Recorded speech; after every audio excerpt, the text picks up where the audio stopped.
Question में आपसे पूछा गया है, two parallel wires carrying current in the same direction attract each other because of two current wires carrying current in the same direction. तो current carrying conductor की property क्या होती है कि जब भी किसी कंडक्टर में करंट फ्लो करेगा तो उसके सराउंडिंग में क्या होगा, मैग्नेटिक फील्ड डेवलप होगी। तो यहाँ दो कंडक्टर पैरेलल हैं, मान लो कि सेपरेटेड बाय ये distance d।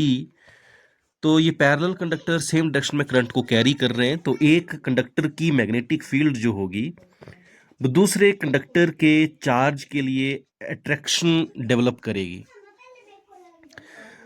Attractive force develop करेगी। और ये फोर्स पर यूनिट लेंथ जो होगा ये होगा mu naught I1 I2 upon 2 pi R. R is the, या डी लिख दें अगर हमने डिस्टेंस डी मानी है तो 2 pi D. D is the distance between these two parallel conductors. This F upon L is force per unit length is mu into I1 I2 upon 2 pi D. तो ये जो फोर्स ऑफ अट्रैक्शन है ये किसकी वजह से है, magnetic force की वजह से। तो राइट आंसर इज डी।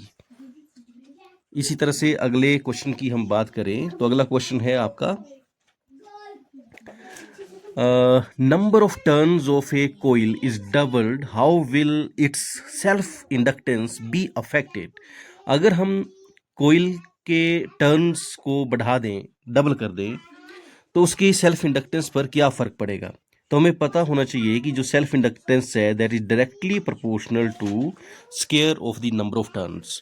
तो अगर नंबर ऑफ टर्न्स को हमने डबल कर दिया तो इसका जो चेंज्ड मैग्नेटिक चेंज्ड जो इसका इंडक्टेंस है इसको मैं एल डैश मान लेता हूँ या L1 बोल देता हूँ, दैट विल बी, अब नंबर ऑफ टर्न्स क्या हो गए, डबल हो गए, 2n का स्क्वायर। तो 2n का स्क्वायर मतलब 4n स्क्वायर।